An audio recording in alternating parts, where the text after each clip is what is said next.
दुनिया के आबंडर को देखते हुए कभी मन में ऐसा भी विचार आता है कि हम साधु यानी संत बेकार बन गए? ऐसा नहीं हो सकता है। जो जिस मार्ग में चला जाता है वही मार्ग उनके लिए सुलभ होता है। नमस्कार, मैं विनय कुमार, आप देख रहे हैं स्वजन समाचार। आज हम एक ऐसे पवित्र धारा पे हैं जहां की 30 वर्षों के लंबे इंतजार के बाद फिर से एक धार्मिक अनुष्ठान होने जा रहा है और उस अनुष्ठान का नाम है श्री श्री विष्णु महायज्ञ अनुष्ठान। और यहाँ सबसे पहले आपको दिखाते हैं कि किस प्रकार के यज्ञ अनुष्ठान को लेकर के मंडप की तैयारी चल रही है और यहाँ कितने प्रतिशत में मंडप यज्ञ मंडप तैयार हो चुका है। मैं कैमरामैन से चाहूंगा कि सबसे पहले वो मंडप को दिखाएं कि देखें कि किस प्रकार का ये भव्य और आकर्षक मंडप, जिसका कि लगभग 80% काम पूर्ण हो चुका है। अब सिर्फ इसमें सजावट का जो कहा जाए कि कलाकारी का काम होता है और लाइटिंग का काम है, वो ही शेष मात्र बचा हुआ है। और मैं फिर से आपको बता दूं कि इससे पूर्व, इस यज्ञ अनुष्ठान से पूर्व 1993 में इसी आदर्श ग्राम निष्ठा के पावन धारा पे श्री राम महायज्ञ का आयोजन हुआ था और इस गांव के सभी धर्मावलंबियों का लंबे समय से इंतजार था कि इस पवित्र धारा पे फिर से एक धार्मिक अनुष्ठान हो, लेकिन इंतजार करना पड़ा 30 वर्षों तक। यहाँ इस यज्ञ से संबंधित और इस यज्ञ कार्य में संलग्न व्यक्ति और खास करके जिनके सानिध्य में यह श्री श्री विष्णु महायज्ञ का आयोजन होने जा रहा है, वो महान पुरुष भी आज इस धारा पे पहुंच चुके हैं।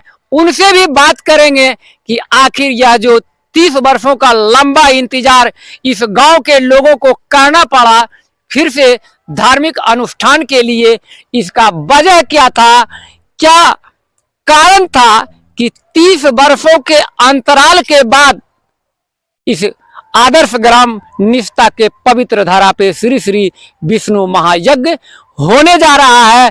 जबकि 30 वर्षों के बीच प्रत्येक साल चर्चा होती रही है कि यहाँ यज्ञ होना चाहिए, लेकिन सामंजस्य नहीं बैठता था।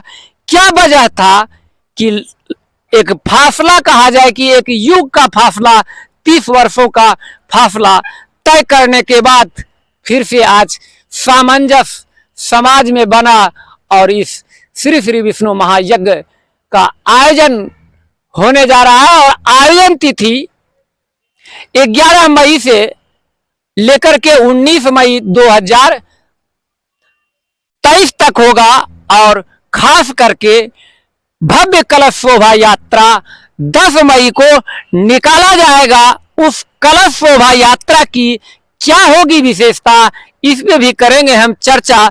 बने रहे आप स्वजन समाचार के साथ। सबसे पहले यहीं पे है, इन्हीं के सानिध्य में ये यज्ञ होने जा रहा है।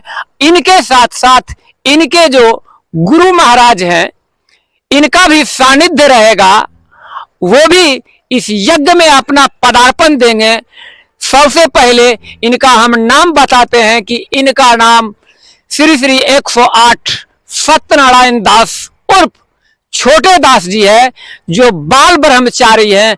अपने पारिवारिक जीवन को त्याग करके संत बने। और सबसे पहले जानते हैं कि आखिर संत बनने का इनका विचार कैसे आया मन में, उसके बाद इस यज्ञ पे होगी चर्चा।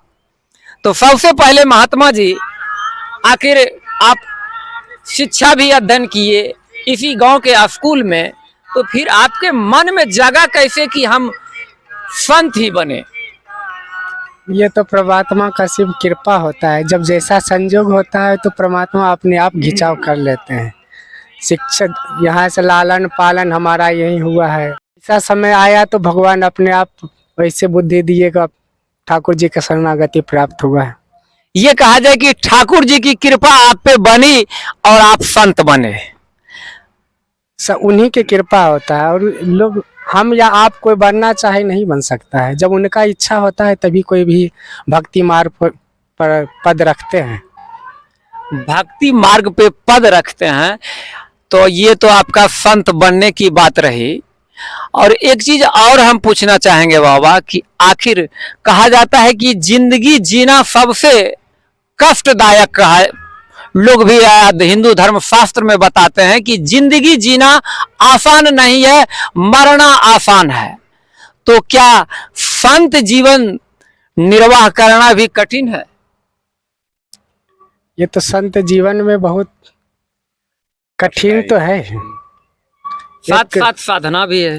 बगैर साधना का कुछ नहीं हो सकता है। साधना में एक कहावत है ना, साधु दुखिया, राजा दुखिया प्रजा दुखिया, साधु के दुख दुन्हा।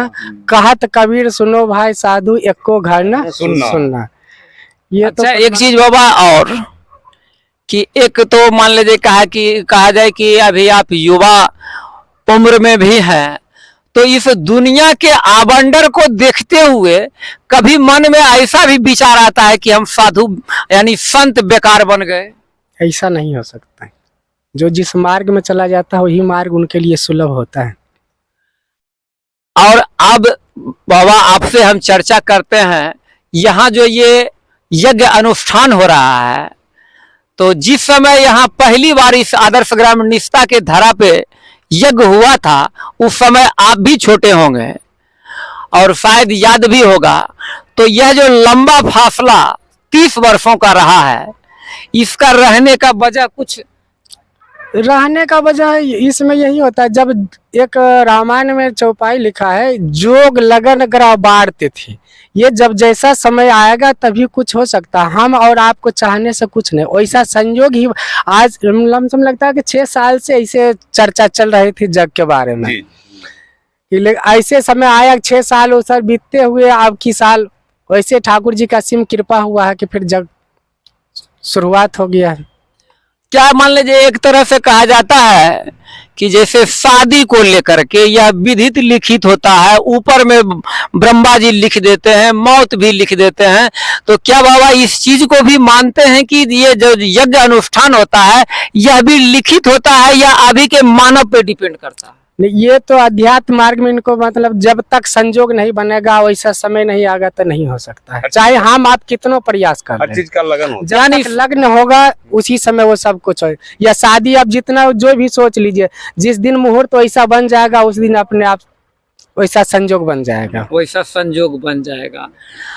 और वह खास करके इस गांव में यहाँ से लेकर के श्री रामचंद्र जी के जन्मभूमि अयोध्या तक का संबंध है इस गांव का, और वहां पे मान लीजिए कि ठाकुरबाड़ी भी है।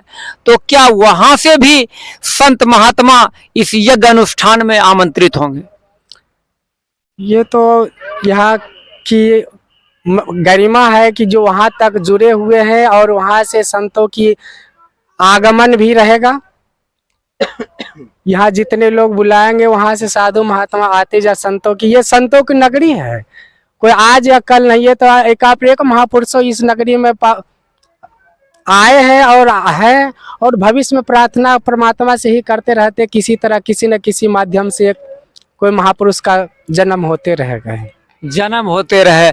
तो आपका तो पदार्पण हो चुका है इस धरा पे, आपके गुरु महाराज का कब तक पदार्पण होगा? गुरु महाराज जी का ये लमसम आप 27-28 तारीख को गुरु जी का भी पदार्पण हो जाएगा। 27-28 तारीख को। जान ले कि छोटे दास महाराज जी जो बाल ब्रह्मचारी हैं, ये तो अपने धरा जन्मभूमि पे पदार्पण दे चुके हैं, और इन्हीं के सानिध्य में यह श्री श्री विष्णु महायज्ञ अनुष्ठान का आयोजन होगा। सभी पूरा आदर्श ग्राम निष्ठा के हर तबके, हर वर्ग, हर समाज के लोग इन्हीं के दिशा निर्देश पे चलेंगे, और ये चलेंगे अपने गुरु महाराज के दिशा निर्देश पे। अभी उपस्थित है कुछ इस समाज के युवक, उनसे हम जानते हैं कि आखिर यहाँ जो यह यज्ञ अनुष्ठान हो रहा है। और एक बात और मैं बता दूं कि थोड़ा सा इस क्षेत्र के लोगों में अभी भी संशय और चर्चा का विषय बना हुआ है कि एक तरह का एक ऐसा गांव जहां की 30 वर्षों के बाद यज्ञ तो हो रहा है, लेकिन उस यज्ञ में शांति व्यवस्था कायम किस प्रकार रहेगा, इसी पे मुख्य रूप से मेरी चर्चा होगी, खास करके इस गांव के युवा वर्ग से, कि इसका चर्चा होते रहती है कि इस गांव के लोग जो कभी कभी बीच बीच में वो शांति जैसा कार्य को समापन कर बैठते हैं, आखिर वो अपने कार्य को, इस बहुत बड़े धार्मिक अनुष्ठान को कैसे शांतिपूर्ण तरीके से और क्षेत्र के लोगों में कैसे विश्वास जगाएंगे कि यह अनुष्ठान शांतिपूर्वक तरीके से होगा। तो यहीं पे है, इसी टोलपुर पंचायत के भूतपूर्व मुखिया सुरेश यादव के सुपुत्र दिलीप कुमार, जिनको आप सूर्यगढ़ा बाजार में यदा कदा देखते रहते होंगे।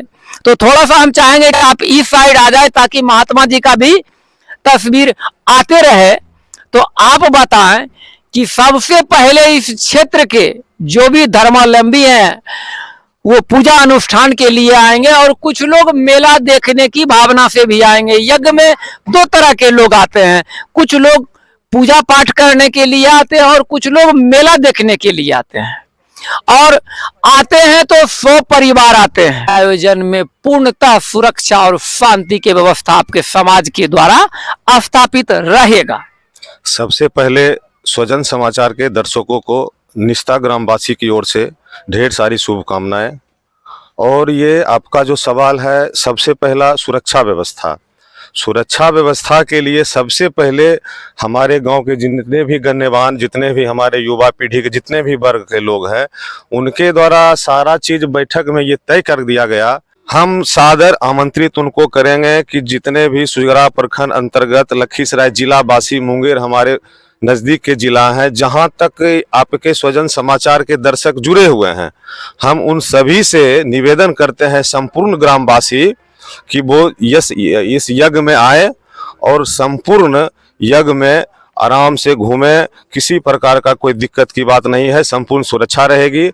बात रही बच्चों के मनोरंजन के लिए, यहाँ तारा माची का व्यवस्था किया गया है। महिलाओं के लिए भी जो होता है उनकी खरीदारी, मीना बाजार वगैरह ये सब भी लगाया जा रहा है। इसमें किसी प्रकार का कहीं से कोई त्रुटि की बात नहीं है। वो आए, हम उनका स्वागत करते हैं और सदैव उनके लिए हम तत्पर रहेंगे। तो ये थे इसी समाज के एक युवक, और इस यज्ञ कार्यक्रम में अपनी भागीदारी देते आ रहे हैं, और इनका स्पष्ट रूप से कहना हुआ कि सुरक्षा की पुख्ता व्यवस्था रहेगी और पूरे क्षेत्र के लोग बेफिक्र होकर के इस यज्ञ अनुष्ठान में आए और पूजा के साथ साथ मेला का भी आनंद उठाएं। बने रहे स्वजन समाचार के साथ। नमस्कार।